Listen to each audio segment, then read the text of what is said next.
রমাদানকে গ্রহণ করার জন্য তিনভাবে রমাদানকে স্বাগতম জানাতে হবে। যেটা বলেন কয়ভাবে? তিনভাবে রমাদানকে স্বাগতম জানাবেন। রমাদান আসার আগ পর্যন্ত রমাদানের প্রস্তুতি কেমনে নেবেন? এই যে রজব চলে গেল, শাবান চলে যাচ্ছে আমাদের মাস থেকে, এখনো অনেক মুসলমান ভাই আছে এখনো একটা রোজাও রাখিনি, আছে না নাই? রোজা রাখি নাই, কিন্তু ভাবতেছি রমাদান আসলে পরে সব মাফ করে নিব না। এটা কি সম্ভব ভাই? প্রত্যেকটি জিনিসের প্রশিক্ষণ আছে, আছে না? আপনি প্রশিক্ষণ দেন নাই, প্রস্তুতি নেন নাই, তো আপনি সেখানে ভালো কিছু করতে পারবেন না। A good preparation is half work. A good preparation is half the work. আপনার একটা ভালো প্রস্তুতি কাজের অর্ধেক। A good preparation is the half of the battle. একটা ভালো প্রস্তুতি যুদ্ধের অর্ধেক বিজয় এনে দিবে আপনাকে। তা আমি তো প্রস্তুতি নিতে পারিনি, রমাদান আসতে তো গুনাহ মাফ করে নিব, কিন্তু তার আগ পর্যন্ত কোনো কিছুই ছাড়িনি। তার মানে এই বান্দা রমাদান পেলেও কোনো কিছু আর ছাড়বে চলবে। আপনাকে আজকে আমি সেই জিনিসটা জানানোর জন্য বসেছি। এই রমাদান মাস কোরআন নাজিলের মাস। রমাদান মাস এমন মাস যেই মাসে আল্লাহ পাক কোরআন নাজিল করেছেন। রমাদান মাস এমন মাস যেই মাসের আল্লাহ তাআলা কোরআন নাজিল করেছেন। আর কোরআন এমন কিতাব যেটা সত্য এবং মিথ্যার মধ্যে পার্থক্যকারী, সমস্ত মানুষের জন্য হেদায়েত দানকারী কিতাব এবং সমস্ত হেদায়েতের নিদর্শনের কিতাব। জোরে বলুন সুবহানাল্লাহ। এই মাসে কোরআন নাজিল করেছেন রমাদান মাসে। এই মাসকে আল্লাহ তাআলা সম্মানিত করেছেন কোরআনের কারণে। এই মাসে লাইলাতুল কদর দিয়েছেন সম্মানের কারণে। এই মাসের মান বাড়ায় দিয়েছেন কোরআনের কারণে। আমাদের নবীর মান শ্রেষ্ঠ করে দিয়েছেন কোরআনের কারণে। আমি শ্রেষ্ঠ মুসলমান কোরআনের কারণে, নবীর কারণে। কিন্তু আজকে আমরা দুর্ভাগা মুসলমান, কোরআনটাই পড়তে জানি না। জোরে গঞ্জে কিনা পড়ো না কোরআন, কেন পড়ো না কোরআন? পড়ো না কোরআন, কেন পড়ো না কোরআন? ওরে কপালে পোড়া মুসলমান, সর্বহারা মুসলমান, পড়ো না কোরআন, কেন পড়ো না কোরআন? পড়ো না কোরআন, কেন পড়ো না কোরআন? পড়েছ ইংলিশ মিডিয়ামে, বাবাকে ডাকো তাই ড্যাডি বলে, আছে না নাই? ছেলে ইংরেজি পারলে বাপের বুক একটা ছিল, পরে দুটা হয়, আর একটু ভালো বললে আর তিনটা হয়। বাড়তে বাড়তে পাহাড় সমান হয়। যে আমার ছেলে ইংরেজি পারে। কি পারে?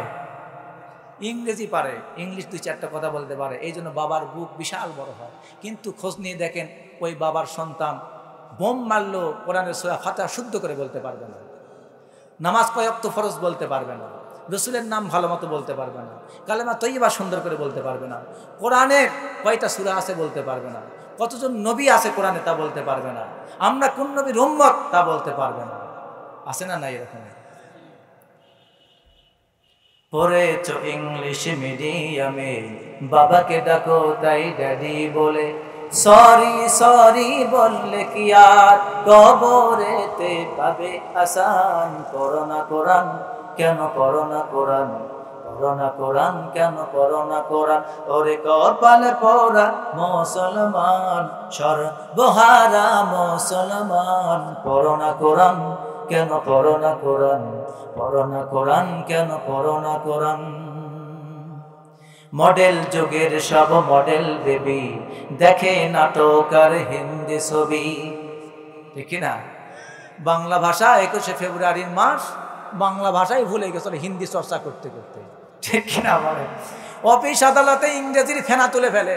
বাঙালি যারা অফিস আদালতের রায় শুনে অর্ধেকটাই বোঝে না, অর্ধেকটা ইংরেজি দিয়ে বকে, ঠিক কিনা বলেন?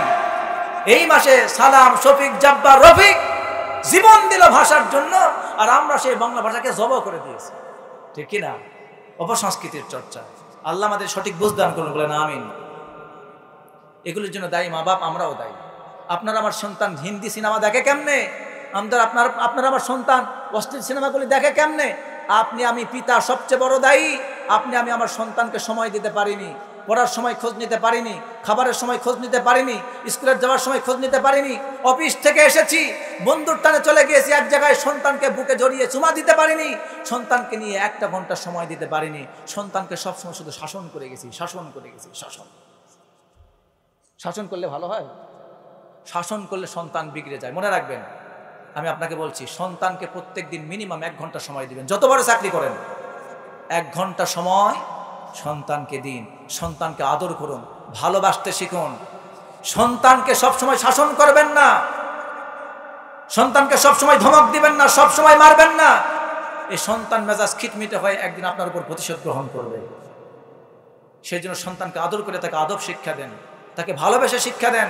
আশা করি আপনার 1 বছরের শাসন আর একদিনের আদর ওই 1 বছরের শাসনের কথা ভুলে যাবে।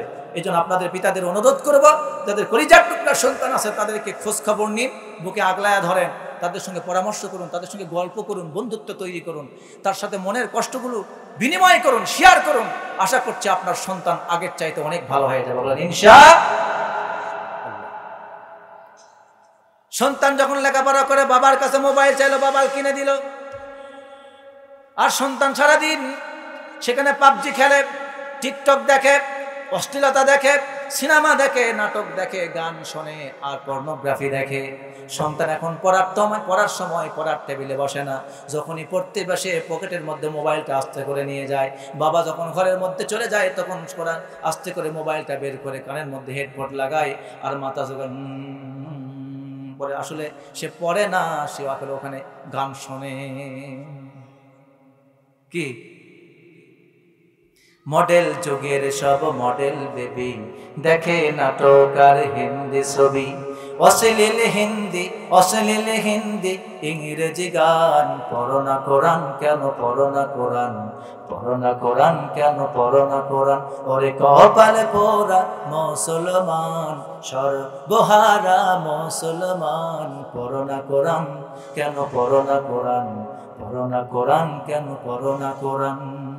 আল্লাহ সবাইকে কোরআন পড়ার তৌফিক দান করুন, বলেন আমিন। আল্লাহ রাব্বুল আলামিন এই মাসে শাবান মাস আপনাকে দিয়েছেন, সামনে আসতেছে রমাদান মাস। এই রমাদান মাসে যারা প্রবেশ করতে চায়, এখন থেকে কোরআন যারা শিখে নাই, কোরআনটা শিখে নিয়ে রমাদান মাসে প্রবেশ করব, কারণ রমাদান মাস কোরআন তেলাওয়াত করার মাস। আল্লাহ কবুল করুন, বলেন আমিন।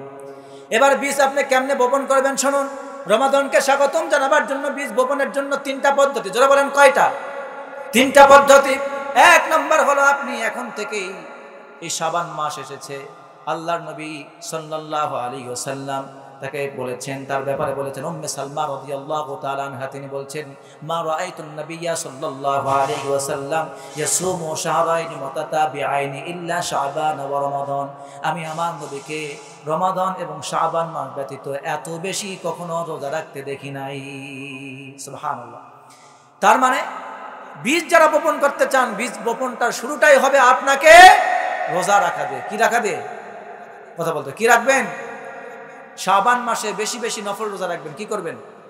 2 নাম্বার, গত বছরে যারা রোজা কাজা করেছেন বিভিন্ন কারণে, ওজরের কারণে, সমস্যার কারণে, তারা এই মাসটিতে বেশি বেশি রোজা রেখে ওই কাজা রোজাগুলি আদায় করে দিবেন। বিশেষ করে আমার মা বোনেরা আছে, তাদের তো মাসিক একটা সমস্যা আছে মিনিস্ট্রেশনের কারণে, তারা যে রোজাগুলি কাজা করেন, সেই কাজা রোজাগুলি তারা যেন অবশ্যই শাবান মাসে আদায় করে রমাদানে প্রবেশ করে। 3 নাম্বার, রজব শেষ হয়ে গেছে, শাবান শেষ হয়ে যাচ্ছে, সামনে রমাদান আসতেছে, চাঁদের প্রতি যেন খেয়াল রাখে। চাঁদকে খেয়াল রেখে দিন গণনা করে তারা যেন একটা আনন্দমুখর পরিবেশ তৈরি করে। এতদিন পর রমাদান আসতেছে, চাঁদকে সালাম জানাবেন, চাঁদের জন্য দোয়া পাঠ করবেন, আল্লাহর কাছে তওবা করবেন। ইনশাআল্লাহ আপনার বীজ বপন হয়ে যাবে, আপনি রমাদানে গিয়ে মজা পাবেন। আল্লাহ আমাদেরকে বোঝার তৌফিক দান করুন, বলেন আমিন। আমার প্রিয় ভাইয়েরা, রমাদান আপনার সামনে আসতেছে। রমাদানে আপনার কি প্রস্তুতি নিতে হবে? রমাদানকে সাধারণ মাস মনে করলে হবে না। রমাদান মাস গুনাহমুক্ত করার মাস, রমাদান মাস গুনাহ ছড়ানোর মাস, রমাদান মাস জাহান্নাম থেকে মুক্তি পাওয়ার মাস। এমন মাস আল্লাহ রাব্বুল আলামিন আপনাকে আমাকে দান করেছেন। আল্লাহ তাআলা রমাদানকে ঘিরে ব্যাপক প্রস্তুতি গ্রহণ করেছেন বান্দাকে মাফ করে দেওয়ার জন্য। চিৎকার দিয়ে বলেন সুবহানাল্লাহ। আচ্ছা ভাইয়েরা আমার, বলুন তো, যখন আম কুড়ানোর সময় আসে, আম কি কখন কোরআন? ঝড় উঠলে কোরআন না ঝড় না থাকলে? তখন আম কুড়াতে কখন মজা? মামার বাড়ি ঝড়ের দিন আম কুড়াতে সুখ, পাকা জামের শাখা ওঠে, রঙিন করে দেয় মুখ, ঠিক কিনা? যখন ঝড় তখন আম কুড়াতে হয়। সাউন্ড ধীরে দাও বাবা, সাউন্ড লাগবে না তো, এখানে গুম গুম গুম গুম করতেছে, লাগবে না তো। এখানে যে সাউন্ডটা ছিল শুরুতে, ওই সাউন্ডটা দাও বাবা, লাগবে না, আমরা শুনতে পেরে যথেষ্ট, আরো কমায় দাও প্রয়োজন। প্রিয় ভাইয়েরা, আরো কমাও, আরো কমাও, আরো কমাও। ইকো লাগবে না, মিক্সার টিক্সার কিছু লাগবে না, শুধু মাইক দাও, ইনশাল্লাহ এটা দিয়ে চলবে। কথা বুঝতেছেন তো? সময়ে 1 ফোর, অসময়ে কথা বলে, সময়ে 1 ফোর, অসময়ে 10 ফোর। ঝড় যখন ওঠে আম কুড়াতে হয় তখন। এখন শয়তানকে আল্লাহ তাআলা বন্দী করে ফেলেছেন। এখন আপনার আমল করার সময়, এখন আপনার গোল দেওয়ার সময়, আম করার সময়, এখন নেকি করার সময়। বলেন তো, মাঠে যখন প্লেয়াররা খেলা করে, ফুটবল যখন খেলে, যখন দুই পারে দুইটা গোলকিপার থাকে, 11 প্লেয়ার যখন দুই পারে সমান সমান থাকে, গোল দেওয়া কঠিন না সহজ? কথা বলে না, গোল দেওয়া কঠিন না সহজ? কিন্তু যদি এমন হয় গোলকিপারও নাই, কোনো প্রতিপক্ষ প্লেয়ারও নাই, মাঠে একজন 2 গোলই ফাঁকা, গোল দেওয়া সহজ না কঠিন? কথা বলে না, গোল দেওয়া কঠিন না সহজ? ভাই আবার মাইক এরকম হলো কেন? প্রথমে তো অনেক ভালো ছিল। গলা টানবে এভাবে করে, আমি কথা বলতে পারবো না। আমার ভাইয়েরা, ঝড় যখন ওঠে আম তখন কুড়াতে হয়। সময়ে 1 ফোর, অসময়ে 10 ফোর। এখন রমাদান মাস, গুনাহ ঝরানোর মাস। এখন রমাদান মাস, গুনাহ মাফ করে নেবার মাস। এখন রমাদান মাস আসতেছে, আপনাকে জাহান্নাম থেকে মুক্তি নিয়ে নাজাত পেয়ে জান্নাতে যেতে হবে। জোরে কোন ঠিক কিনা? আপনি কি চিন্তা করেছেন আল্লাহ আমাদের কত বেশি ভালোবাসেন? একটু কান লাগান, একটু খেয়াল করেন। আল্লাহ আপনাকে আমাকে কত বেশি ভালোবাসেন। আল্লাহ আপনাকে আমাকে মাফ করে জান্নাত দিতে চান।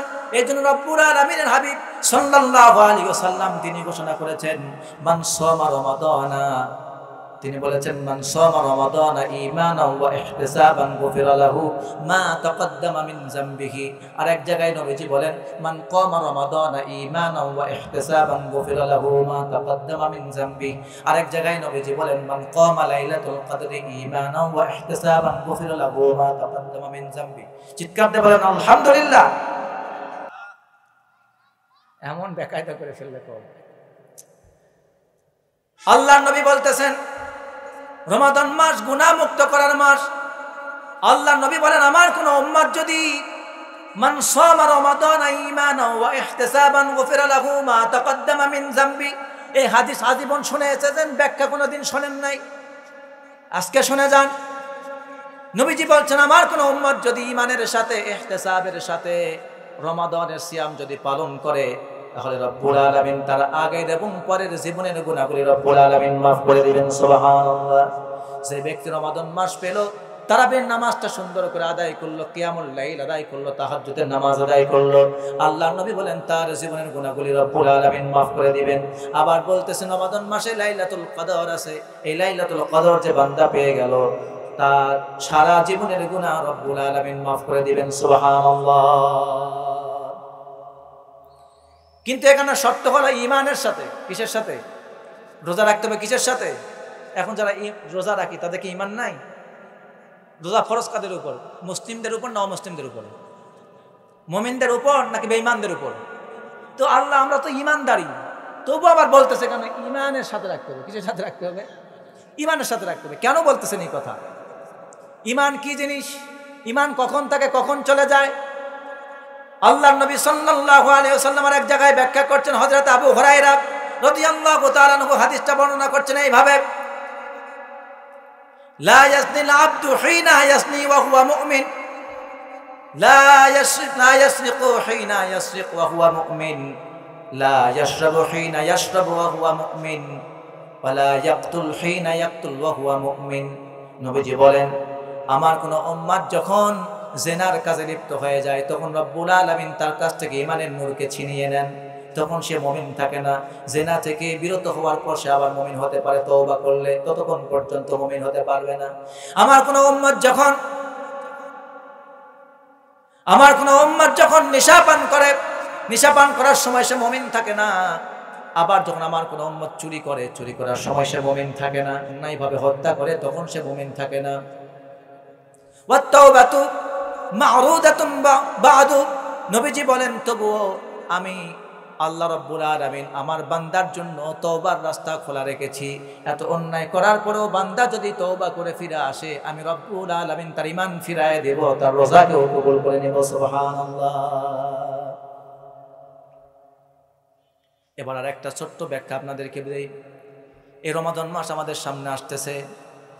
আপনাকে একটা জিনিস বুঝতে হবে, শুধু রোজা রাখলে ফরজ রোজা, ফরজ নামাজ, ফরজ যাকাত, ফরজ হজ, এভাবে যদি আপনি ফরজ নামাজ পড়েন, ফরজ রোজা রাখেন, ফরজ হজ করেন, ফরজ যাকাত দেন, এগুলির মাধ্যমে আপনার জীবনের কোনো দিন কবিরা গুনাহ মাফ হবে না। এটা মনে রাখবেন। কি হবে না? কবিরা গুনাহ মাফ হবে না। কবিরা গুনাহ কি?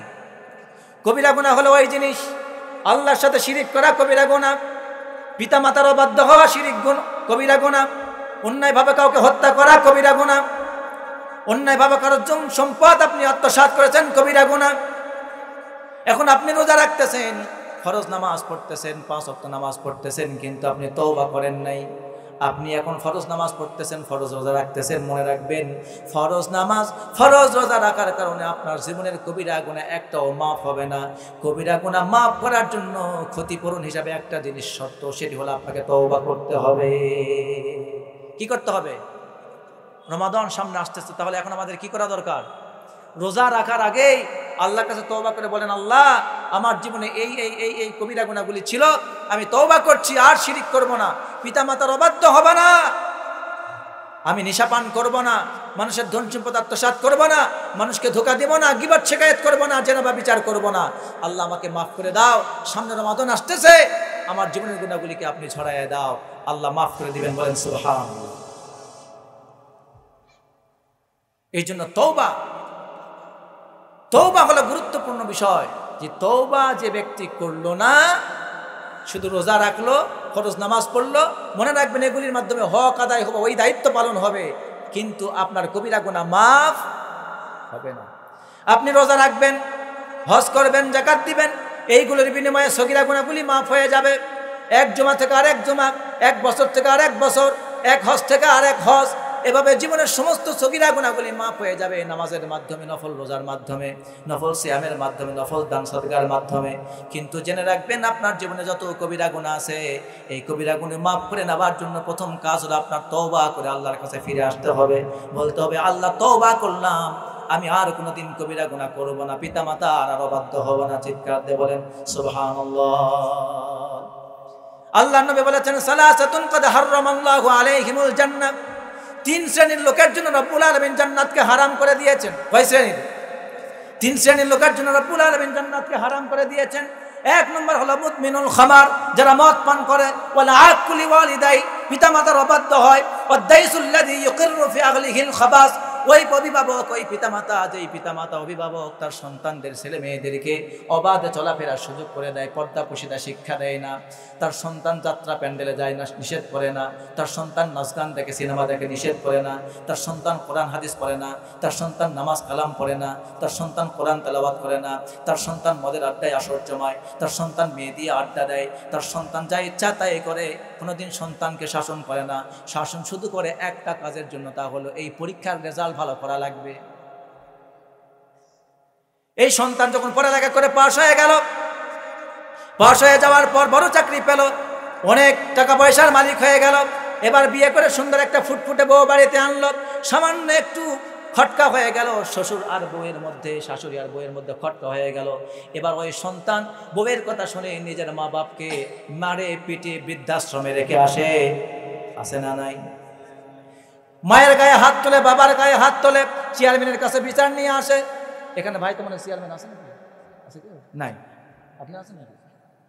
ও কাউন্সিলর, এই যে কাউন্সিলর ভাই আছেন, আমার মনে হয় তিনি এসবের বাস্তবতার সম্মুখীন হয়েছেন। অনেক সন্তানকে মা বাপ নালিশ করে তার কাছে আসে, এসে বলে, চেয়ারম্যান সাহেব, কাউন্সিলর সাহেব, আমার সন্তান আমার গায়ে হাত তুলেছে, আমি তার বিচার চাই।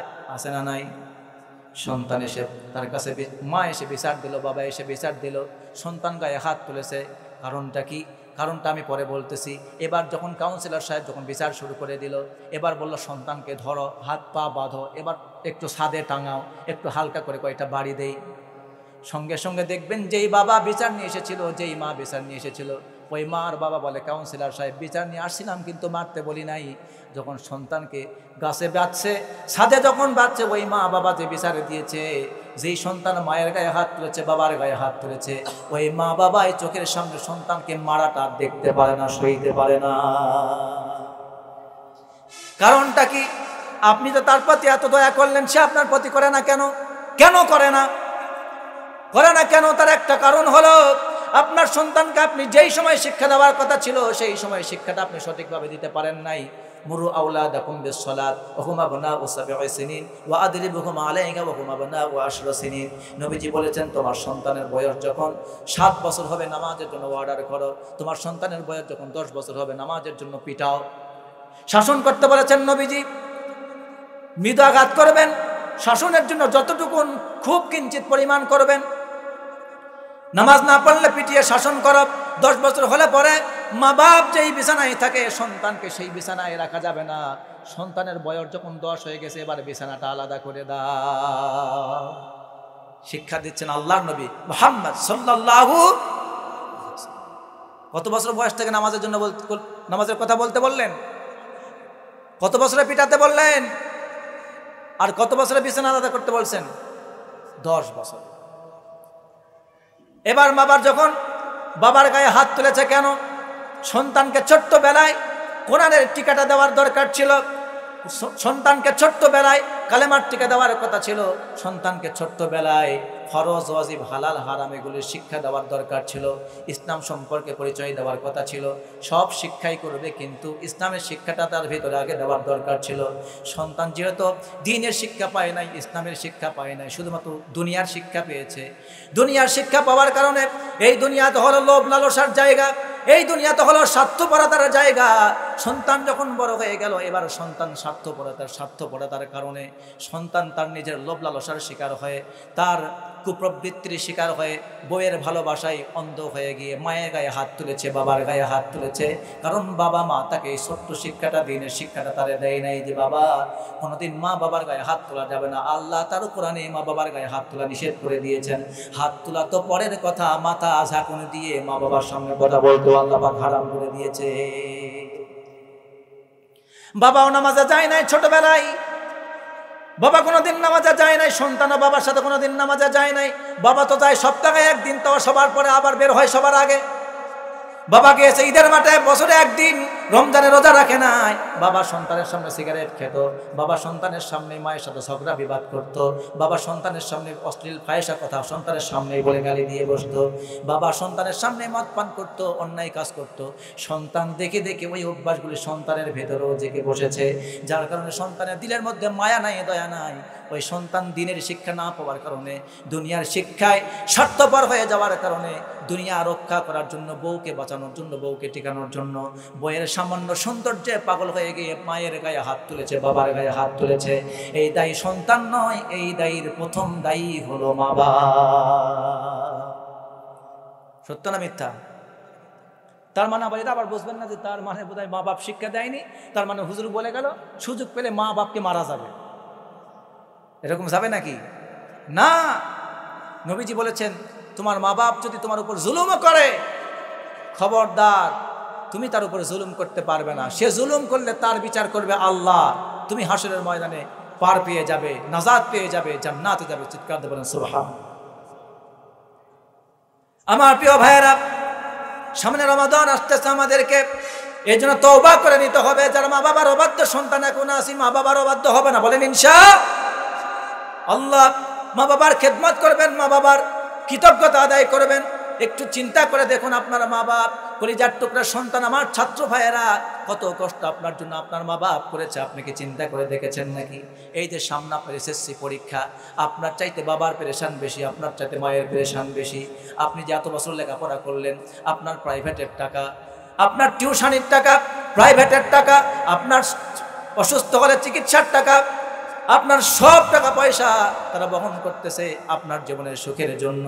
শুধুমাত্র একটি মাত্র কারণ, আপনি বড় হবেন, যোগ্য নাগরিক হবেন, আর পরবর্তীতে মা বাবার খেদমত করবেন। মা বাবা যখন বুড়ো হয়ে যাবে, মা বাবাকে একটু দেখভাল করবেন। এই জন্য আপনাকে অনুরোধ করব, মা বাবার ছোট্টবেলায় আপনার প্রতি যে অনুদানগুলো রেখেছেন, সেই কথা স্মরণ করে হলেও মা বাবার সাথে খারাপ ব্যবহার করা যাবে না। মা বাবার সঙ্গে ভালো ব্যবহার করব, বলেন ইনশাআল্লাহ। এবার আসুন মূল কথায়। আল্লাহর নবী বললেন, ঈমানের সাথে, ইহতিসাবের সাথে যে ব্যক্তি রোজা পালন করবে, তারাবি নামাজ আদায় করবে, এরপর লাইলাতুল কদর উদযাপন করবে, আল্লাহ পাক তার জীবনের সব গুনাহ, এবার সব গুনাহ মানে কোন গুনাহ? কবিরা গুনাহ? কথা বলেন, কোন গুনাহ? কি গুনাহ বলেন তো? সগীরা গুনাহ। কি গুনাহ? এখন কবিরা গুনাহগুলি যদি মাফ করে নিতে চাই কি করতে হবে? জোর বলেন, কি করতে হবে? তওবা করতে হবে। আমার প্রিয় ভাইয়েরা, এবার আসুন তার পরের কথায়। আল্লাহ পাক আপনাকে আমাকে মাফ করে দেওয়ার জন্য আল্লাহর পক্ষ থেকে একটা প্রস্তুতি নিয়েছেন। আল্লাহ আপনাকে আমাকে কতটুকুন ভালোবাসে আর আমি আল্লাহকে কতটুকুন ভালোবাসি, জাহান্নাম থেকে বাঁচার জন্য আমরা কতটুকুন প্রস্তুতি নিয়েছি। এবার কথাটা একটু মনোযোগ দিয়ে শুনবেন, আল্লাহর প্রস্তুতিটা কী রকম প্রস্তুতি শোনেন। রমাদান মাস এসেছে, কোরআন নাজিলের মাস রমাদান মাস। আল্লাহ রাব্বুল আলামিন তার ফেরেশতাদেরকে ঘোষণা করছেন এবং রাসূলুল্লাহ সাল্লাল্লাহু আলাইহি ওয়াসাল্লাম হাদিস শরীফের মধ্যে বলেছেন, তিনি বলেছেন, ইযা কানা আউয়ালু লাইলাতিন মিন শাহরি রমাদান সুফিদাতিশ শায়াতিন ওয়া মারাদাতুল জিন্নি ওয়া গুললিকাত আবওয়াবুন নার ফালাম ইউগলাক মিনহা বাবুন ওয়া ফুতিহাত আবওয়াবুল জান্নাহ ফালাম ইফতাহ মিনহা বাবুন। আল্লাহর নবী সাল্লাল্লাহু আলাইহি ওয়াসাল্লাম ঘোষণা করছেন, রমাদান মাস যখন চলে আসে, প্রথম রাত যখন শুরু হয়ে যায়, আল্লাহ রাব্বুল আলামিন সমস্ত শয়তানগুলিকে জিনজির দিয়ে বন্দী করে ফেলেন। ফেরেশতাদেরকে জিজ্ঞেস করেন, ও ফেরেশতারা এটা কি মাস? বলে রমাদান মাস। রমাদান মাস, তাহলে সমস্ত শয়তানগুলিকে বন্দী করে ফেলো। আল্লাহ পাক আবার জিজ্ঞেস করেন, ও ফেরেশতারা এটা কি মাস? ফেরেশতারা বলে এটা হলো রমাদান মাস। আল্লাহ বলেন, জাহান্নামের সব দরজাগুলি বন্ধ করে দাও। সুবহানাল্লাহ বলতে পারলেন না? আল্লাহর প্রস্তুতি শোনাচ্ছে আপনাকে। এবার আপনি কতটুকু প্রস্তুতি নিয়েছেন পরে আমি বলতেছি। আল্লাহ ফেরেশতাদেরকে বলতেছে, ও ফেরেশতারা এটা কি মাস?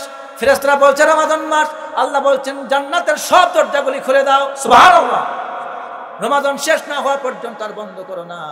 আল্লাহ রাব্বুল আলামিন আবার বলতেছেন, ও ফেরেশতারা এটা কি মাস? আল্লাহর ফেরেশতারা বলতেছে এটা রমাদান মাস। আল্লাহ বলছেন, আমার ফেরেশতারা দুনিয়াবাসীকে ঘোষণা করে দাও, ওয়ায়ুনাদি মুনাদিন ইয়া বাগিয়াল খায়রি আকবিল ওয়া ইউনাদি মুনাদিন ইয়া বাগিয়াল খায়রি আকবিল ওয়া ইয়া বাগিয়াশ শাররি আকসির। আল্লাহ বলেন, ও ফেরেশতারা ঘোষণা করে দাও, ও সীমা লঙ্ঘনকারীরা, তোমরা যারা আছো এখনো সীমা লঙ্ঘন করছো, আর সীমা লঙ্ঘন করো না। ও পাপিষ্ঠরা, তোমরা যারা পাপ করছো আর পাপ করো না। তোমরা পাপ বন্ধ করে দাও, পাপের কাজ বন্ধ করে দাও, সীমা লঙ্ঘন বন্ধ করে দাও। আর তোমরা যারা কল্যাণকামী, নেকি যারা করতেছো, কল্যাণ কাজ করতেছো, তোমরা নেকির কাজ আরো বেশি বেশি করে বাড়াও। কারণ ওয়ালিল্লাহি উতাকাউ মিনান নার যালিকা কুল্লা লাইলা। নবীজি বলেন, প্রত্যেক রাতে রব্বুল আলামিন রমাদানের প্রত্যেক রাতে অসংখ্য জাহান্নামীকে মুক্ত করে দিয়ে জান্নাত দিয়ে দেন। সুবহানাল্লাহ। এবার একটু মনোযোগ দেন, রমাদান মাসের সম্মানে, রমাদান মাসের সম্মান কেন? কোরআন নাজিল হয়েছে রমাদানে, আর রমাদানের সম্মানে, কোরআনের সম্মানে রব্বুল আলামিন আপনার আমার জন্য শয়তানকে বন্দী করে ফেললেন, আপনার আমার জন্য জাহান্নামের দরজাগুলি বন্ধ করে ফেললেন, আপনার আমার জন্য জান্নাতের দরজাগুলি উন্মুক্ত করে দিলেন। আপনার আমার জন্য ফেরেশতাদেরকে ঘোষণা দেওয়াচ্ছেন, বলছেন, ও ফেরেশতারা ঘোষণা দাও, যারা কল্যাণকামী নেকির কাজ করছো আরো বেশি বেশি নেকির কাজ করো, আর যারা অন্যায় করতেছো তোমাদের অন্যায়কে বন্ধ করে দাও। কারণ তোমরা অন্যায় বন্ধ করে দিলে আর নেকির কাজ করলে রব্বুল আলামিন তোমাদেরকে জাহান্নাম থেকে মুক্ত করে জান্নাত দান করে দিবেন। সুবহানাল্লাহ। কিন্তু বড় আফসোস, বড় দুঃখের বিষয়, একটুখানি লক্ষ্য করুন, রব্বুল আলামিন বললেন তিনি শয়তানকে বন্দী করে ফেলেন। শয়তান তো এখন আর রমাদান মাসে থাকে না, তবু আপনি দেখতে পাবেন অনেক মুসলমান আছে রোজা থাকে না, হোটেলে যায়, এরপর পর্দা দিয়ে হোটেলের মধ্যে খাবার খায়। এলা মানুষ না শয়তান? কথা বলেন না কেন? আল্লাহ শয়তানকে বন্ধ করে দিলেন। তো হোটেলে যারা যায় দিনের বেলা খায়, এরা কি আসলে মানুষ না শয়তান? আল্লাহ বলেছেন শয়তান হলো দুই প্রকার। জোরে বলেন, কয় প্রকার? শয়তান হলো দুই প্রকার। ওয়াকাযালিকা জাআলনা লিকুল্লি নাবিয়্যিন আদুওয়ান শায়াতিনাল জিন্নি ওয়াল ইনস।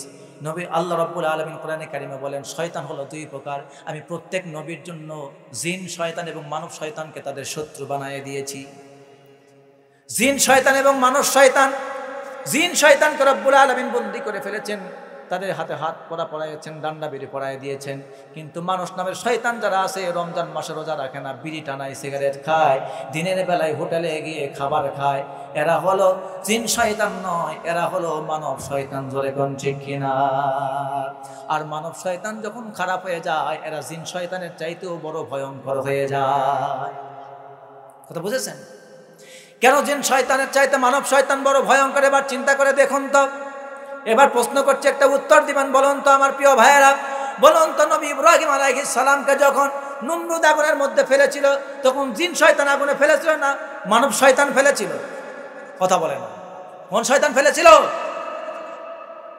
মুসা আলাইহিস সালামকে দ্বীনের দাওয়াত দেওয়ার অপরাধে মুসা আলাইহিস সালামকে মিশর থেকে বের করে দিয়েছিলেন। ওটা জিন শয়তান না মানব শয়তান? জোরে বলেন, জিন শয়তান না মানব শয়তান?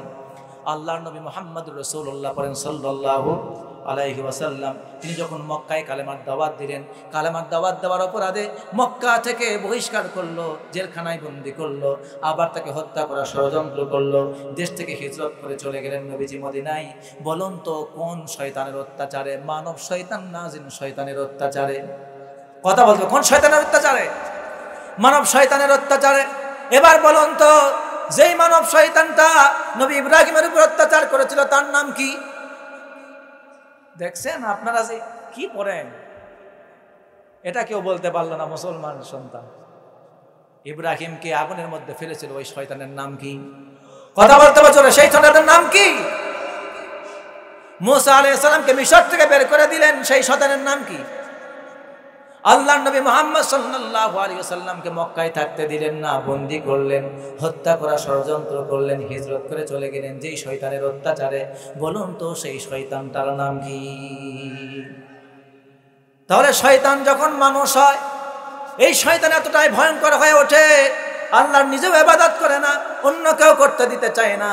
আল্লাহর দ্বীনের যারা কাজ করে, দ্বীন প্রতিষ্ঠার কাজ করে, দ্বীন কায়েমের কাজ করে, কোরআনের সমাজ ব্যবস্থার কাজ করে, এই রকম নমরুদের মতো, ফেরাউনের মতো, আবু জেহেলের মতো মানব শয়তানরা আলেমদের উপরে, মুসলমানদের উপরে তারা অত্যাচার করার মতো এমন মানব শয়তান দুনিয়ায় আছে না?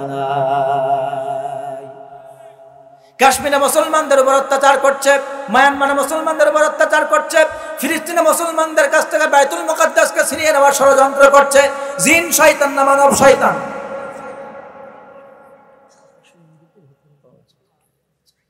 মানব শয়তান। এই জন্য আপনাকে আমাকে সচেতন হয়ে যেতে হবে। আপনি আমি নিজেই যেন মানব শয়তান না হয়ে যায়। আমার প্রিয় ভাইয়েরা, রমাদান মাস আসতেছে, পবিত্রতা রক্ষা করার দরকার আছে না নাই? যারা দিনের বেলা হোটেল খুলে খাওয়া দাওয়া করে, এরা হলো মানব শয়তান। যারা বলেন কি শয়তান? রমজানের পবিত্রতা রক্ষা করা আমাদের প্রত্যেকের দায়িত্ব। রমজানের ওই পবিত্রতা করি সংরক্ষণ, আসুন করি সংরক্ষণ। রমজানের ওই পবিত্রতা করি সংরক্ষণ, আসুন করি সংরক্ষণ। আল্লাহর হুকুম পালন করা বড়ই প্রয়োজন, আসুন বড়ই প্রয়োজন। রমজানের ওই পবিত্রতা করি সংরক্ষণ, আসুন করি সংরক্ষণ। দিনের বেলায় খাওয়া দাওয়া, হোটেল খোলা বেপরোয়া। দিনের বেলায় খাওয়া দাওয়া, হোটেল খোলা বেপরোয়া। ইমানদার তো করে না ভাই, ইমানদার তো করে না ভাই এমন আচরণ। রমজানের ওই পবিত্রতা করি সংরক্ষণ, আসুন করি সংরক্ষণ। আল্লাহর হুকুম পালন করা বড়ই প্রয়োজন, আসুন বড়ই প্রয়োজন। ঠিক কিনা বলেন? নগ্ন অশ্লীল ছায়া ছবি, হিন্দি ভিসিআর ছবি। নগ্ন অশ্লীল ছায়া ছবি, ন্যাংটা ভিসিআর ছবি। বন্ধ করো রুচিবিহীন, বন্ধ করো রুচিবিহীন এমন আয়োজন। রমজানের ওই পবিত্রতা করি সংরক্ষণ, আসুন করি সংরক্ষণ। এই রমজান মাস আসতেছে সামনে, আমরা জানি না বন্ধ হবে কিনা জানি না, কিন্তু আলেম হিসাবে দায়িত্ব হলো এই রমজান মাস আসতেছে, সমস্ত অশ্লীলতা, সিনেমার ছড়াছড়ি, নাটক, গান, এগুলি বন্ধ করে দেওয়া রাষ্ট্রীয়ভাবে দায়িত্ব। চলে কম ঠিক কিনা? আওয়াজ তুলে বলেন ঠিক না বা ঠিক? আল্লাহ তাআলা আমাদেরকে তৌফিক দান করুন, আমাদের সরকারকে এমন কাজ করার হিম্মত দেন, বলেন আমিন। আমার প্রিয় ভাইয়েরা, আপনারা যারা বসেছেন, এই মাহফিলটা মসজিদের যুব সমাজের বিভিন্ন ধরনের মুফাসসির বলেছেন, তারা বলছেন রমাদানের যারা রোজা পালন করবে আল্লাহ তাআলা তাদের মর্যাদাকে বাড়ায় দিবেন। আল্লাহর জন্য যারা রোজা রাখবে, কষ্ট করবে, না খেয়ে থাকবে, আর রোজার হক আদায় করে রোজা আদায় করবে, ইমানের সাথে আদায় করবে, কাল হাসরের ময়দান, কিয়ামতের কঠিন ময়দান যেদিন কায়েম হয়ে যাবে, এক ফোঁটা পানির জন্য মানুষ যখন চিৎকার করতে থাকবে, সূর্যটা যখন মাথার উপরে চলে আসবে, ঠাস ঠাস করে সূর্যের তাপে মাথার মগজি যখন ফেটে যাবে, আপনার জিহ্বাটা আসলে নাভিস্থল পর্যন্ত ঝরে পড়বে, পানির পিপাসায় ছটফট করতে থাকবেন, বুকের ছাতি ফেটে যাবে পানির পিপাসার জন্য, পানি যখন কোথাও পাবেন না। আল্লাহ রাব্বুল আলামিন তার রোজা আপনি রেখেছেন, এই প্রতিদান স্বরূপ রব্বুল আলামিন আপনাকে সেই দিন হাউজে কাউসারের পানি পান করায়া জান্নাত পর্যন্ত তৃষ্ণা মুক্ত করে দিবেন। সুবহানাল্লাহ। শুধু এটাই না, রোজাদারের জন্য রব্বুল আলামিন জান্নাতে ঢোকার জন্য বাবুর রায়্যান নামক দরজা রেখেছেন। সেই দিন, যেই দিন যারা রোজাদার, সেই দিন সেই রোজাদার বান্দারা ইয়াদখুলুনা আস-সাইমুনা মিনহু আস-সাইমুনা ইয়াওমাল কিয়ামা, কিয়ামতের দিন ওই দরজা দিয়ে শুধুমাত্র যারা রোজাদার বাবুর রায়্যান নামক দরজা দিয়ে আল্লাহর জান্নাতে প্রবেশ করবেন। সুবহানাল্লাহ। আপনারা আমার জন্য সম্মান রেখেছেন, আপনারা আমার জন্য একটা সেলিব্রেশনের জন্য গেট রেখেছেন, আপনাকে আমাকে সম্ভাষণ দেওয়ার জন্য গেট রেখেছেন, জান্নাত রেখেছেন, আবার আপনাকে আমাকে আল্লাহ পাক হাউজে কাউসারের পানি পান করে আপনাকে আমাকে তৃষ্ণা মুক্ত করে দিবেন। শুধু এটাই না, আপনি যখন জান্নাতে যাবেন আল্লাহ রাব্বুল আলামিন আপনার সাথে আমার সাথে দিদার নসিব করে দিবেন। সুবহানাল্লাহ। এই জন্য রোজা হলো গুরুত্বপূর্ণ ইবাদত। আল্লাহ তাআলা আমাদের রাখার তৌফিক দান করুন, বলেন আমিন। প্রিয় ভাইয়েরা, এবার আসুন আল্লাহ তাআলার প্রস্তুতি নিয়ে কথা বলতেছিলাম। কার প্রস্তুতি নিয়ে? আল্লাহ তাআলার প্রস্তুতি। তিনি আল্লাহ রাব্বুল আলামিন আমাদেরকে গুনাহ মাফ করে দেওয়ার জন্য কি করে দিয়েছেন বলেন তো? একটা করে জাহান্নামের দরজা, শয়তানকে, আওয়াজ বলেন, শয়তানকে কি করে দিয়েছেন? জান্নাতের দরজা কি করে দিয়েছেন? আর প্রত্যেক রাতেই রব্বুল আলামিন তার বান্দাদেরকে মাফ করে দিচ্ছেন। বলেন সুবহানাল্লাহ। এই চেনচেনানি আওয়াজ কমাই দাও, আওয়াজ বেশি দরকার নেই, এখানে হলেই আমার যথেষ্ট। এখন আমাদের একটা ছোট্ট একটা নসিহত আছে এবং আমার একটা দাবি আছে, আরজি আছে। রমাদান মাসকে কেন্দ্র করে রব্বুল আলামিন শয়তানকে বন্দী করে ফেললেন এবং জাহান্নামের দরজা বন্ধ করে দিলেন, জান্নাতের দ্বারগুলি খুলে দিলেন। কল্যাণকামীদেরকে আল্লাহ তাআলা ছুটি দিয়ে দিচ্ছেন, তাদেরকে উৎসাহিত করছেন।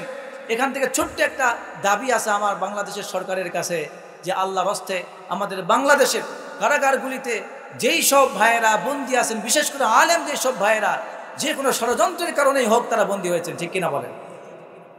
আমি সবাইকে দোষারোপ করে বলবো না, তবে এতটুকুন বলবো তাদের বিচারটাকে খুব তাড়াতাড়ি মীমাংসা করে আল্লাহর হস্তে, যদি রমাদান মাস সামনে আসতেছে, আল্লাহর সন্তুষ্টির জন্য আলেমদের দিকে তাকিয়ে যদি বের করে দেওয়া হয়, তাদের বিচারটা তাড়াতাড়ি নিষ্পত্তি করে তাদেরকে যদি খালাস করে দেওয়া হয়, আল্লাহর সাথে এই গুণের সাথে গুণ মিলিয়ে আল্লাহর কসম বাংলাদেশের মানুষ আপনাদের জন্য আজীবন দোয়া করবে ইনশাআল্লাহ, ঠিক কিনা বলেন?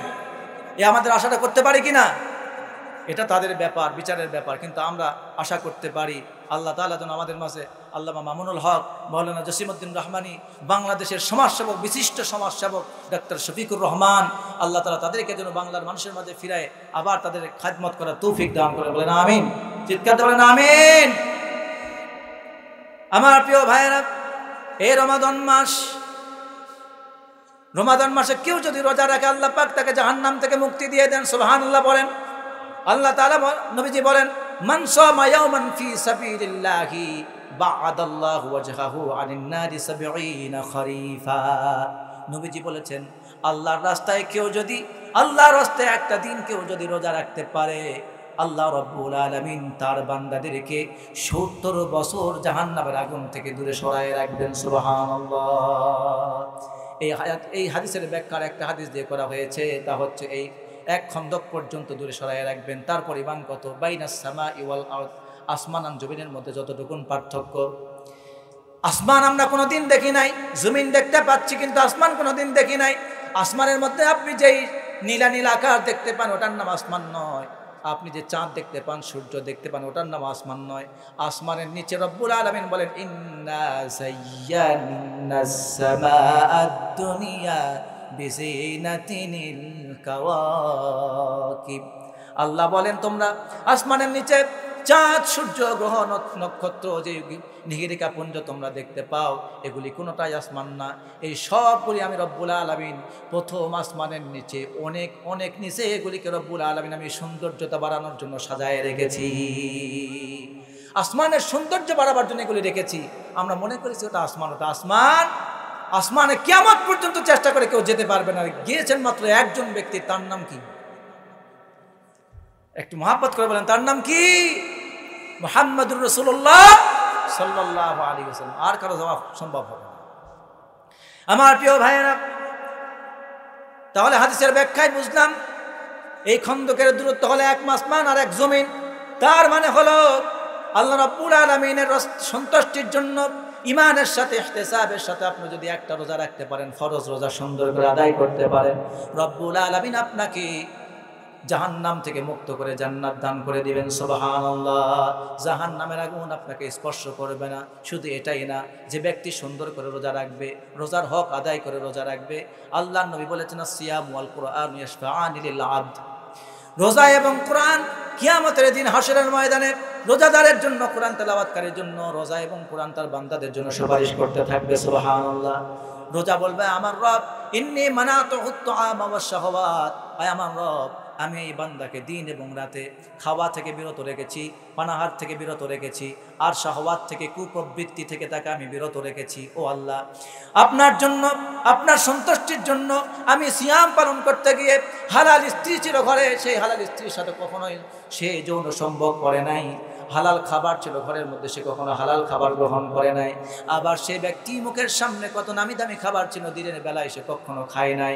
ও আল্লাহ, শুধুমাত্র তোমার সন্তুষ্টির জন্য রোজা রাখতে গিয়ে হালাল স্ত্রী থেকে বিরত থেকেছে, খাবার থেকে বিরত থেকেছে, না খেয়ে থেকে তোমার আজান যতক্ষণ পর্যন্ত পড়ে নাই, সূর্যাস্ত যতক্ষণ যায় নাই, ততক্ষণ পর্যন্ত মুখে খাবার দেয় নাই।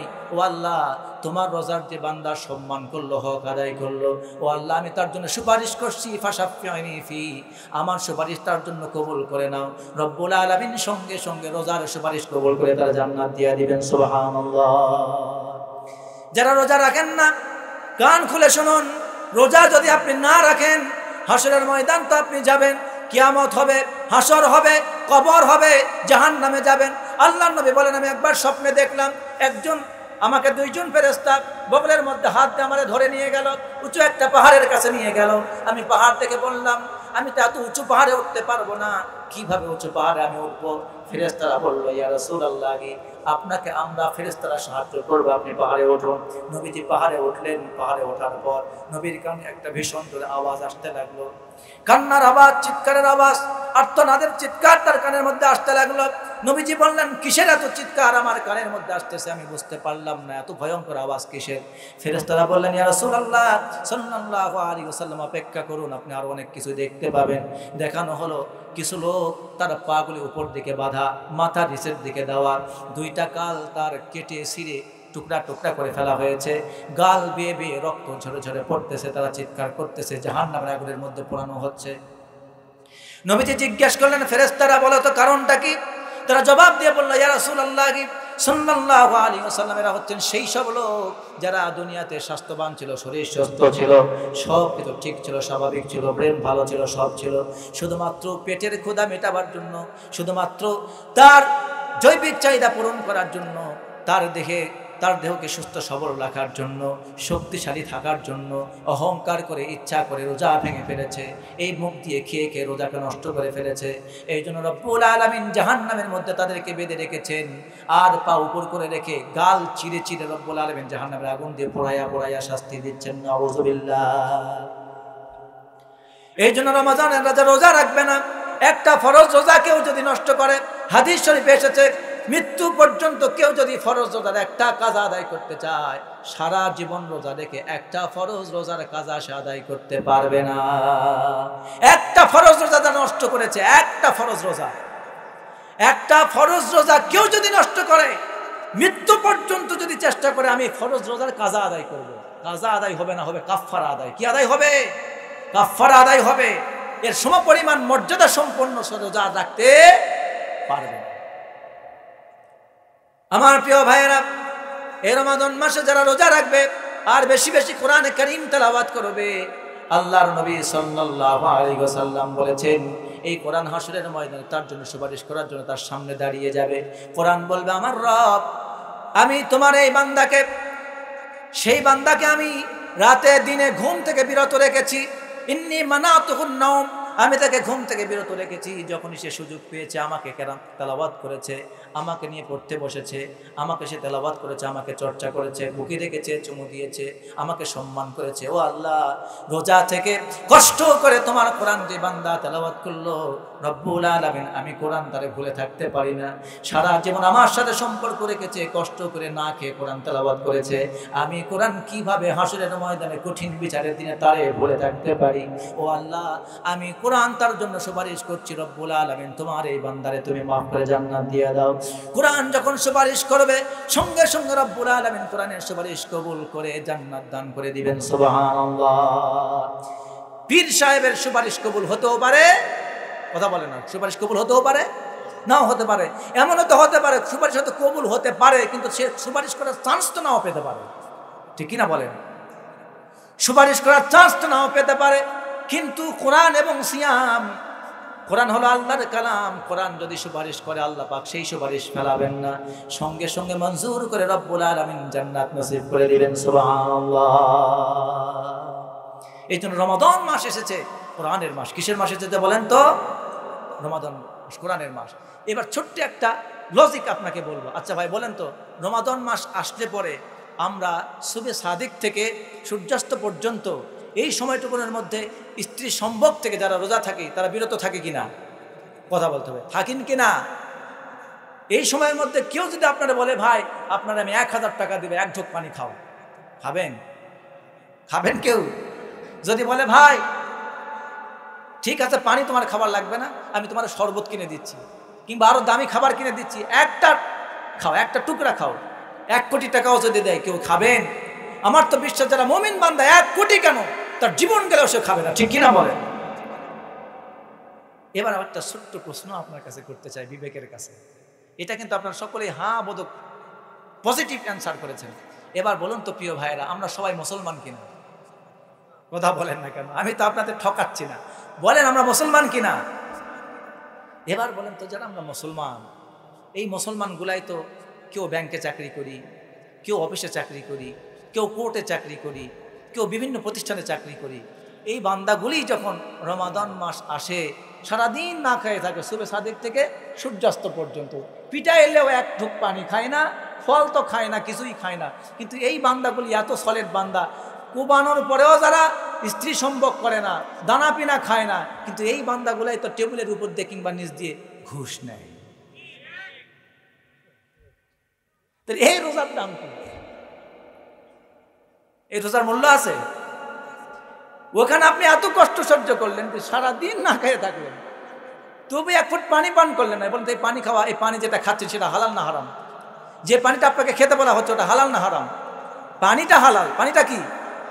হালাল পানি। কিন্তু আপনি খাচ্ছেন না, কারণ রোজা নষ্ট হয়ে যাবে। কিন্তু আপনি যে ঘুষটা খাচ্ছেন সেটা হালাল না হারাম? কথা বলেন, হালাল না হারাম?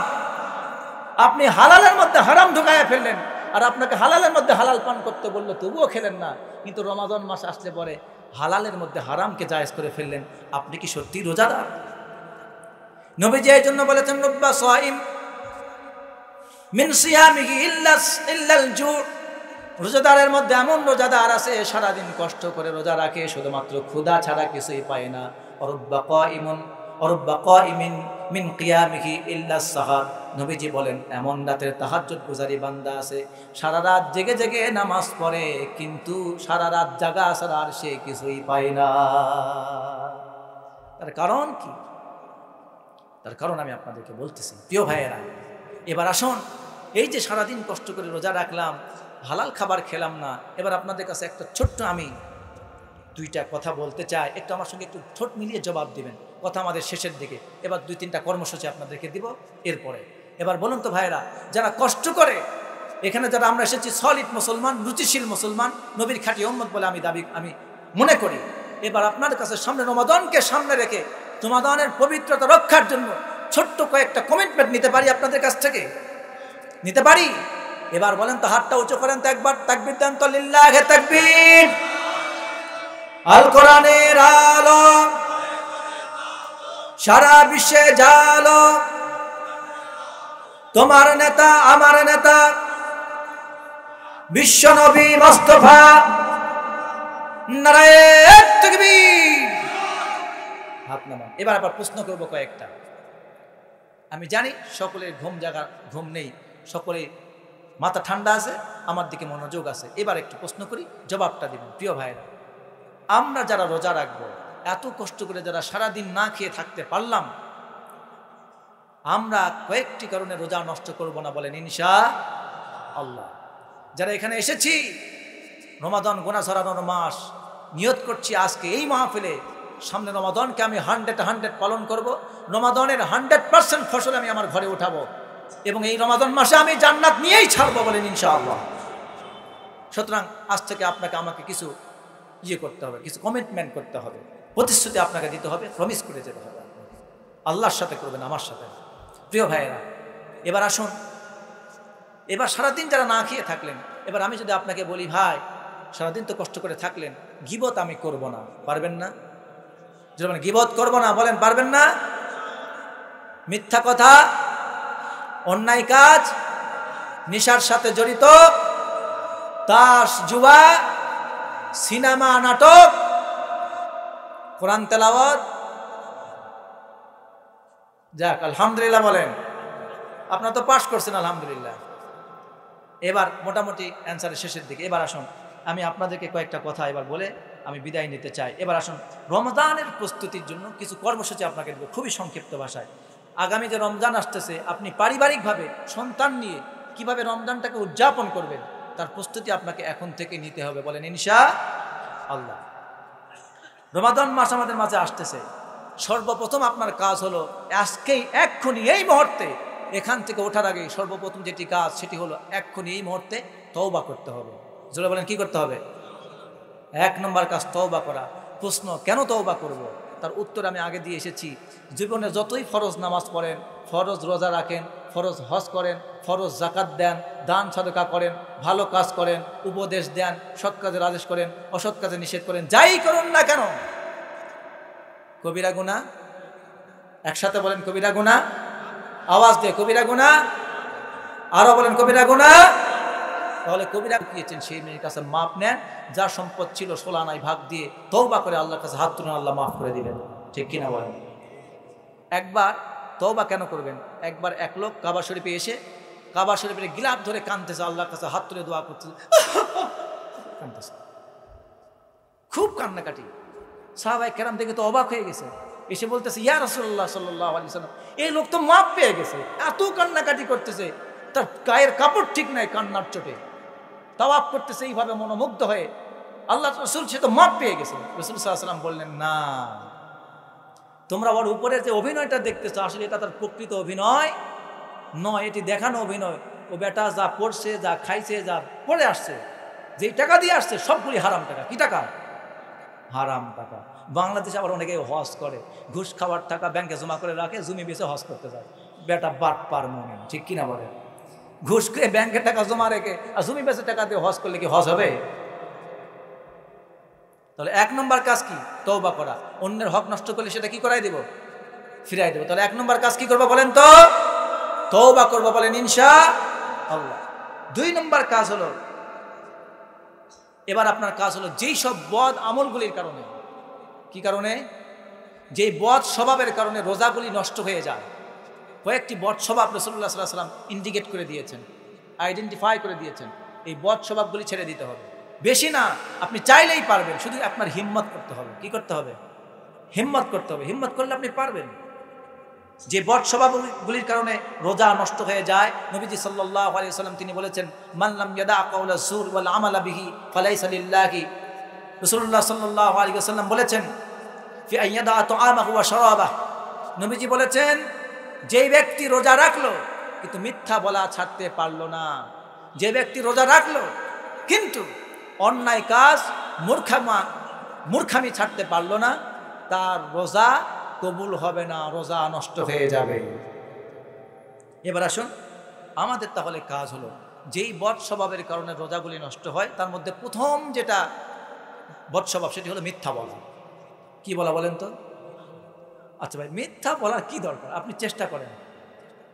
আজ থেকে আমি আগে মিথ্যা বলতাম, কথার ফাঁকে ফাঁকে মিথ্যা বলতাম। আজ থেকে চেষ্টা করছি, আগামী যেহেতু রমাদান মাস আসতেছে, আজ থেকে প্র্যাকটিস শুরু করলাম। আগামীকাল থেকে আমার জবান থেকে মিথ্যা বের হবে না, বলেন ইনশা। এখন এই মিথ্যা বহু প্রকারের হয়। মিথ্যা মামলা হয়, মিথ্যা সাক্ষী হয়, মিথ্যা গীবত হয়, মিথ্যা তহমত হয়, আছে না নাই? একজন কোনো অপরাধ করেনি, মিথ্যা গায়েবে একটা হাঁকাও মামলা দিয়ে বসে আছেন, মিথ্যা কথা বললেন না। একজন লোকের বিরুদ্ধে আপনি কোর্টে তুলছে, সাক্ষী দিতে গেছেন, ও দেখেননি শোনেননি, আজগবি আপনি সাক্ষী দিয়ে বলছেন হ্যাঁ দেখছি, আমার চোখের সামনে খুন করছে, এই করছে সেই করছে। আপনি মিথ্যা সাক্ষী দিয়ে লোকটাকে ফাঁসাই দিচ্ছেন। এ ধরনের মিথ্যা সাক্ষী দেওয়া যাবে না। মিথ্যা বলা মানে শুধু মিথ্যা বলাই না, মিথ্যা সাক্ষী দেওয়াও মিথ্যার অন্তর্ভুক্ত। তাই আমরা মিথ্যা কথা বলবো না, মিথ্যা মামলা দিব না, মিথ্যা সাক্ষী দেব না, মিথ্যা বলা ছেড়ে দিব, বলেন ইনশা। 2 নম্বর কাজ হলো আমরা অন্যায় কাজ করব না। কি কাজ করব না বলেন তো? আল্লাহ আমাদের 2টা হাত দিয়েছেন ভাই। কি দিয়েছেন? হাত দিয়েছেন। যখন হাসরের ময়দান কায়েম হবে, আল-ইয়াওমা নাখতিমু আলা আফওয়াহিহিম ওয়া তুকাল্লিমুনা আইদিহিম ওয়া তাশহাদু আরজুলুহুম বিমা কানু ইয়াকসিবুন। আল্লাহ বলছেন হাসরের ময়দানে যারা দুনিয়ায় মিথ্যা বলতো, এরা মিথ্যা বলতে বলতে এতটাই অভ্যস্ত হয়ে যাবে যে পরকালে হাসরে আল্লাহর সামনে উঠেও মিথ্যা বলবে। নাউযুবিল্লাহ। কোরআনের আয়াত আপনাকে শোনাচ্ছি। ওরা হাসরের মাঠেও মিথ্যা বলবে। বিশেষ করে মুনাফিকরা মিথ্যা বলবে বেশি। মিথ্যা বলবে, তখন রব্বুল আলামিন বলবেন আল-ইয়াওমা নাখতিমু আলা আফওয়াহিহিম, আমি তখন তাদের মুখের উপরে মোহর মেরে দেব। কি করে দেব? মোহর মেরে দেব। তখন তাদের হাত আমার সাথে কথা বলবে, তাদের পা আমার কাছে সাক্ষ্য দিবে তারা কি করে এসেছে দুনিয়ায়। সুতরাং হাত আপনার বিরুদ্ধে সাক্ষ্য দিতে থাকবে, পা আপনার বিরুদ্ধে সাক্ষ্য দিতে থাকবে। এই জন্য দুনিয়ায় আমাদেরকে অন্যায় কাজ ছেড়ে দিতে হবে। মুখ দিয়ে মিথ্যা বলি নাই, মুখ দিয়ে মিথ্যা বলি নাই, কিন্তু হাত দিয়ে কতজনের গালে থাপ্পড় দিয়েছি, অন্যায়ভাবে থাপ্পড় দিয়েছি। অনেকে হয়তো বা মানুষের জমি কেড়ে নিয়েছেন, কারো সম্পদ কেড়ে নিয়েছেন, এইগুলি অন্যায়ভাবে করা যাবে না। আল্লাহ তাআলা আমাদের হাতকে সংযত করার তৌফিক দেন, বলেন আমিন। রমজান যখন আসে, রমজান দাবি নিয়ে আসে, ও মুসলমানেরা, আল্লাহ তোমাদেরকে বলতেছেন ইয়া বাগিয়াল খায়র আকবিল, হে কল্যাণকামীরা অগ্রসর হও, কল্যাণের কাজ করতে থাকো। ইয়া বাগিয়াশ শাররি আকসির, হে পাপিষ্ঠরা তোমাদের পাপের কাজ বন্ধ করো। তার মানে কি বোঝায়? আল্লাহ বুঝান যে হে হাত, তোমার কাছে রোজা এই দাবি নিয়ে এসেছে, তোমার হাতকে সংযত করো, এই হাত দিয়ে মানুষের উপর অত্যাচার করো না। হে রোজাদার, তোমার মুখকে তুমি সামলাও, সংযত করো, এই মুখ দিয়ে আর গীবত শিকায়েত করো না, মিথ্যা কথা বলো না। হে রোজাদার, তোমার পাকে সামলাও, তোমার পাকে সংযত করো, অন্যায় পথে তোমার পাকে আর বাড়াইও না। হে রোজাদার, তোমার পেটকে সংযত করো, এই পেটের মধ্যে আর ঘুষের টাকা সুদের টাকা দিও না, নিশার এই পেটের মধ্যে আর ঢুকাইও না। তুমি যদি রোজার হক আদায় করতে চাও, আল্লাহ আমাদের তৌফিক দান করুন, বলে না আমিন। প্রিয় ভাইয়েরা, 3 নম্বর যে কাজটি আপনার করতে হবে সেটি হচ্ছে এই, রাসূলুল্লাহ সাল্লাল্লাহু আলাইহি ওয়াসাল্লাম বলেছেন, যখন কোনো ব্যক্তি রোজা রাখে, তিনি বলেছেন ফা ইন সাব্বাহু আহাদুন, যদি কেউ গালি দেয় তখন সে যেন বলে আমি রোজাদার, আমি রোজা রেখেছি। কেউ যদি আপনার সাথে লড়াই ঝগড়া করতে আসে, আপনি বলবেন আমি রোজাদার, তোমার সাথে লড়াই ঝগড়ায় আমি যেতে রাজি না। এখানে একটা শিক্ষা, সেটি হচ্ছে এই যে রোজার মাসে অযথা ঝগড়া করা, কথা বাড়িয়ে অনর্থক কথা বলা আছে না, অনর্থক অযথা কথা বলা, ঝগড়া করা। গেছেন আপনি ইফতার করার পর 1টা 8:30 চা খাচ্ছেন, আর সারাদিন কিন্তু রোজা রাখলেন, এবার কিন্তু শুরু হয়েছে শয়তানের খেলা। চা খেতে খেতে রাজনীতি কি হলো, কে কি করলো, এরপর ওর সমালোচনা, তার সমালোচনা, বাড়ির বউ, বাড়ির বেটি, বাড়ির বেটা, প্রতিবেশী, অমুক তমুক, এই সেই যা আছে সব শেষ। এভাবে আস্তে আস্তে একজনের সাথে আর একজনের অনর্থক কথা বলতে বলতে তর্ক জড়িয়ে পড়া, ঝগড়া ফাসাদে লিপ্ত হওয়া, এগুলি করলে রোজা কি হয়ে যাবে? জোরে বলেন তো কি হবে? তাহলে কয়টা কথা বললাম?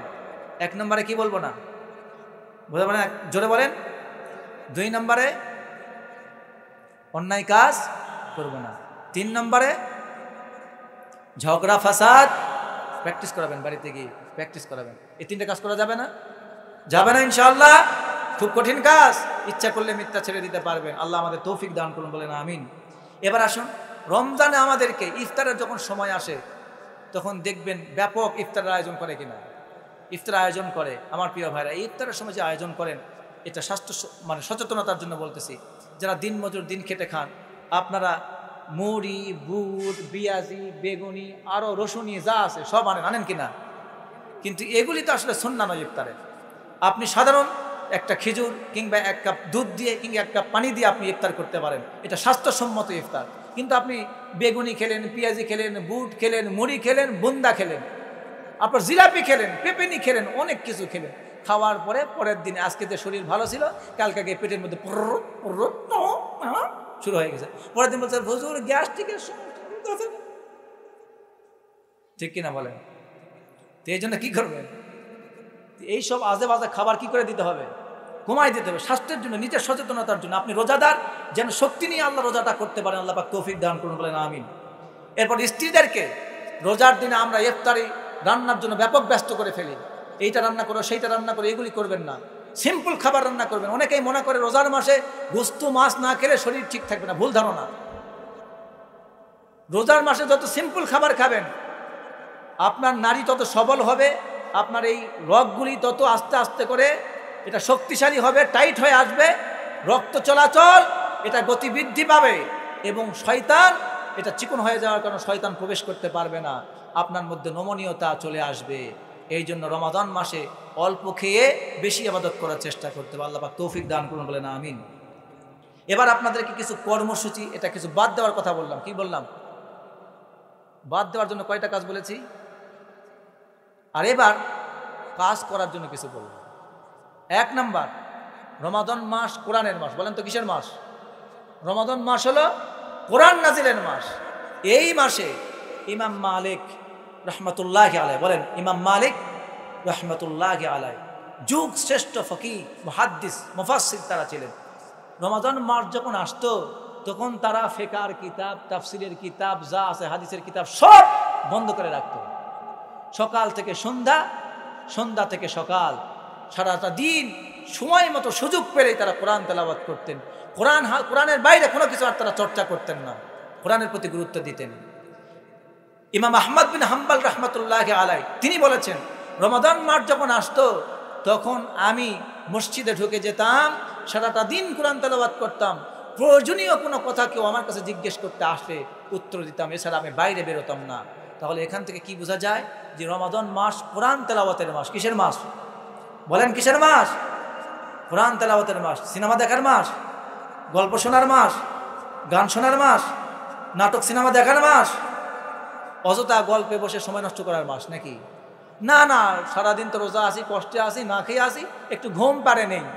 সকাল থেকে দুপুর, দুপুর থেকে বিকাল, আবার আসর থেকে ইফতার রাত পর্যন্ত খালি ঘুম আর ঘুম, ঘুম আর ঘুম, ঘুম আর ঘুম, এরকম আছে না নাই?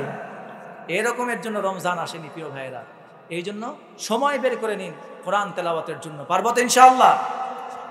রমাদান মাসে আমরা নিশ্চেষ্টা করবো, যারা কোরআন তেলাওয়াত জানি না কোরআন তেলাওয়াত শিখে ফেলবো ইনশাআল্লাহ, বলেন। আর কোরআন তেলাওয়াত যারা জানি, সারা দিনের মধ্যে 1 বার 2 বার যখনই সময় পাবো কোরআন তেলাওয়াত আমি করবই করবো ইনশাআল্লাহ। অর্থ বুঝি আর না বুঝি, যারা অর্থ বুঝেন পারবেন সময় বের করে অর্থ বোঝারও চেষ্টা করবেন। কিন্তু আমি যাদের কথা বললাম তারা কোরআনের অর্থ পড়ার চেষ্টা করেন নাই রমাদান মাসে। রমাদান মাসে তারা চেষ্টা করতেন কোরআনটাকে বেশি বেশি রিভিশন করা, বেশি বেশি তেলাওয়াত করা, কারণ কোরআনের মধ্যে তেলাওয়াতের মাঝে বরকত দিয়েছেন কে? কোরআন তেলাওয়াত করলেই 10 নেকি পাবেন, তেলাওয়াত করলেই 10 নেকি পাবেন, অক্ষরে অক্ষরে। এই জন্য তেলাওয়াত বেশি বেশি করবেন, বাকি গবেষণা বাকি মাসে করবেন ইনশাআল্লাহ। প্রিয় ভাইয়েরা, 2 নম্বর কাজ হলো এই রমাদান মাসে আপনারা শয়তানের সাথে যুদ্ধ ঘোষণা করবেন। কি করবেন? শয়তানের সাথে যুদ্ধ ঘোষণা করবেন। কারণ শয়তান টার্গেট নিয়েছে আল্লাহর কাছে, বলেছে আল্লাহ আমি গোমরা হয়ে গেছি, আপনার কোনো সন্তান, আপনার কোনো আদম সন্তানকে আমি জান্নাতে আসতে দিব না। আপনি অধিকাংশকেই পারবেন অকৃতজ্ঞ নাশকর, আমি তাদেরকে রাস্তার বাঁকে বাঁকে ডানে বামে সামনে পেছনে থেকে ধোঁকা দিয়ে তাদেরকে জাহান্নামে আমি পাঠাইয়া দেব। চিৎকার দেবেন নাউযুবিল্লাহ। এই শয়তানের খপ্পরে যারা পড়ে গেছে দুনিয়ায়, তারা দুনিয়ার হলো 1 বছরের রাজা, সারা জীবনের সাজা। একবার এক দেশে এক রাজা ছিল, ওই দেশের একটা নিয়ম ছিল, 1 বছরের রাজত্ব করবে আর সারা জীবন একটা দ্বীপে তাকে নির্বাসন দেওয়া হবে। ওই নির্বাসনে দেওয়ার পর সেই নির্বাসনে গিয়ে সারাটা জীবন এখন বনে জঙ্গলে তারা ঘুরতে হবে। খাওয়া নাই, পড়া নাই, ঘর নাই, বাড়ি নাই, স্ত্রী নাই, কিচ্ছু নাই, সন্তান নাই, সন্ততি নাই, একাই নিঝুম নির্জন একটা দ্বীপের মধ্যে তাকে বসবাস করতে হতো। ওই দেশের এই রাজার নাম দেওয়া হয়েছে 1 বছরের রাজা আর সারা জীবনের সাজা। দুনিয়ার জীবনটা যদি আপনি এইভাবে করে নেন তাহলে আমারও কিন্তু একই অবস্থা হবে, এই 2 দিনের দুনিয়া আর পরকালের জাহান্নাম, ঠিক কিনা বলেন? কিন্তু ওই দেশের মধ্যে একটা রাজা আসছিল, নতুন একটা রাজা, সে ছিল খুব বুদ্ধিমান। তার রাজত্ব দিচ্ছে সবাই 1 বছর ধরে বাগড়ে, পরের বছর তারা নির্বাসন দিবে। এই রাজা গিয়ে করছে কি জানেন? এই রাজা গিয়ে 1 বছর ক্ষমতায় থেকে যত টাকা পয়সা ইনকাম করছে সব টাকা পয়সা দিয়ে ওই দ্বীপটা সাজাইছে। যেই দ্বীপে তারা নির্বাসন দেওয়া হলো, যত টাকা পয়সা ওখানে বালাখানা বানাইছে, একটা লেক বানাইছে, ওখানে বাগান বানাইছে, ওখানে যা যা লাগবে রেস্ট হাউস সব বানায় ফেলছে। 1 বছরে সেই দেশের জন্য আর কিছুই করে না, এখানকার জন্য তেমন কিছু করে না, সব করছে এই দ্বীপের জন্য। 1 বছর শেষ, পরে নির্বাসন দিয়ে দিচ্ছে। এবার বলেন তো, রাজা থেকে সে বেশি কষ্টে ছিল, এখানে বেশি সুখে ছিল না ওখানে বেশি সুখে থাকবে? ওই দ্বীপের মধ্যে এখন সে সারা জীবন সুখে থাকবে, সেখানে সে সারা জীবনের রাজা, ঠিক কিনা বলেন? এই জন্য আপনারা আমরা দুনিয়ার জীবনটাকে যারা বেছে নিয়েছি, এই দুনিয়া ক্ষণস্থায়ী, এই দুনিয়া 2 দিনের দিন, এই দুনিয়া ক্ষণস্থায়ী, এই দুনিয়া যে কোনো মুহূর্তে মৃত্যু চলে আসবে। এখানে সামান্য কয়েকদিনের ভোগ বিলাসে মত্ত হয়ে গিয়ে আমরা যেন 1 বছরের রাজা হয়ে সারা জীবনের সাজা ওই জাহান্নামটাকে না পাই। আল্লাহ তাআলা আমাদেরকে বুঝার তৌফিক দান করুন, বলেন আমিন। এই জন্য কি বললাম, শয়তানের সাথে কি করতে হবে? বলেন কি করতে হবে? যুদ্ধ ঘোষণা করতে হবে। এটা হলো 2 নম্বর কাজ। শয়তানের কোনো খপ্পরে আমরা পড়বো না। আপনাকে মিথ্যা কথা বলার জন্য, উস্কিয়ে দেওয়ার জন্য, এর বিরুদ্ধে তার বিরুদ্ধে গীবত করার জন্য, ওর একটু দুর্নাম করার জন্য আপনাকে উস্কাবে সবসময়। আমরা বুঝবো যে এটা শয়তান, শয়তানের ধোকায় আমরা করবো। আর একটা নসিহত আপনাকে করবো, সেটি হচ্ছে এই রমাদান মাস কোরআন নাজিলের মাস। বলেন তো কিসের মাস? কোরআন নাজিলের মাস। এই মাসে প্রতিজ্ঞা গ্রহণ করুন। আল্লাহ কোরআনে বলেছেন, ওয়ালাউ আন্নাহুম আকামুত তাওরাত ওয়াল ইনজিল ওমা উনজিলা ইলাইহিম মির রাব্বিহিম লাআকালু মিন ফাওকিহিম ওয়া মিন তাহতি আরজুলিহিম। চিৎকার দিয়ে বলেন আল্লাহু আকবার। আল্লাহ বলছেন, যদি আমার বান্দারা আল্লাহ আফসোস করে বলছেন, ওয়ালাউ আন্নাহুম আকামুত তাওরাত ওয়াল ইনজিল, বনি ইসরাঈলরা যদি তাদের তাওরাত আর ইনজিলকে প্রতিষ্ঠা করত, তাহলে আমি রব্বুল আলামিন তাদেরকে আসমানের উপর থেকে, পায়ের নিচ থেকে রহমত আর বরকতের দরজা উন্মুক্ত করে দিয়ে, তাদের জিদিকের সমস্ত অভাবকে পূরণ করে দিয়ে গোটা পৃথিবীর মধ্যে আমি তাদেরকে শ্রেষ্ঠ জাতিতে পরিণত করে দিতাম। সুবহান আল্লাহ তাআলা সেই কথার পাশাপাশি বললেন, ওমা উনজিলা ইলাইহিম মির রাব্বিহিম, আমি নবী মুহাম্মদের প্রতি যে কোরআন নাজিল করেছি, এই কোরআন যদি নবী মুহাম্মদের উম্মতরাও যদি প্রতিষ্ঠিত করে, ওমিন তাহতি আরজুলিহিম, আল্লাহ বলছেন আমি আসমান ফেরে, জমিন ফেরে, রহমত বরকতের সমস্ত খাদ্য উৎপাদনের দরজার বরকত আমি খুলে দিব। চিৎকার দেব আল্লাহু আকবার। আমরা তো অভাবের জন্য আমাদের স্বভাব নষ্ট, ঠিক কিনা বলেন? মানুষ চুরি করে অভাবের জন্য, আর এক চোর আছে স্বভাবের জন্য, ঠিক কিনা? তো আমরা অভাবের জন্য অনেক কিছু করি। আল্লাহ বলছেন অভাব দূর করতে চান? আপনারা কি অভাব দূর করতে চান? আল্লাহ বলছেন তোমরা কি অভাব দূর করতে চাও? আপনারা কি বলেন? অভাব দূর করবেন না? অভাব দূর করতে চান কিনা? সুখী, সমৃদ্ধ, শান্তি, নিরাপত্তাময় একটা জীবন চান কিনা? আল্লাহ তাআলা আপনাকে ওয়াদা করছেন, বলেন। আল্লাহ তাআলা বলতেছেন, শুনুন, যদি আপনি সুখী, সমৃদ্ধ, শান্তি, একটি সুন্দর সুশীল সমাজ আপনি যদি চান, নিরাপত্তার সমাজ আপনি যদি চান, ন্যায় বিচার সুবিচারের একটা সমাজ যদি আপনি চান, তাহলে আপনাকে আল্লাহর জমিনে আল্লাহর দ্বীন, আল্লাহর কোরআন, আল্লাহর কোরআনের বিচার ব্যবস্থা, তার শাসন ব্যবস্থা, রাজনৈতিক অবস্থান পরিষ্কার করে কোরআনের শাসন ব্যবস্থা রব্বুল আলামিন প্রতিষ্ঠা করতে বলেছেন। আপনি যদি কোরআনের শাসন ব্যবস্থা কায়েম করেন, এই আন্দোলন করেন, এর এই কাজ যদি চালায় যেতে পারেন, আল্লাহর কসম, আল্লাহ ওয়াদা করেছেন আমি রব্বুল আলামিন নিজ দায়িত্বে তাদের সকল অভাবকে দূর করে দেব। আফগানিস্তান দেখছেন, এখন আফগানিস্তান দেখছেন? এর আগে আফগানিস্তানের মূল্য ছিল না, টাকার মূল্য নাই, এই নাই সেই নাই। আল্লাহর মেহেরবানিতে এতদিন যাদেরকে জঙ্গি বলে গালি দিছে, তালেবান বলে, এখন তারা আমরা দেখতে পেলাম এই 2 দিন আগে ফেসবুকে টাকার বস্তা পলিথিনের কাগজে নিয়ে যাচ্ছে, কিন্তু কেউ টাকার বস্তাকে আর ধরতেছে না। আলহামদুলিল্লাহ বলতে পারলেন না তবু মুসলমান। যেই টাকার মান শূন্য ছিল, সেই আফগানের টাকা এখন আমেরিকার ডলারকে ছাড়িয়ে যাচ্ছে। আলহামদুলিল্লাহ বলেন। যে আফগানে কোনোদিন নিরাপত্তা ছিল না, সেই আফগানে এখন টাকা, ধন, দৌলত, নারী সবাই বিনা দ্বিধায়, বিনা চিত্তে, নির্ভয়ে, নিঃসংকোচে রাস্তায় চলাফেরা করছে।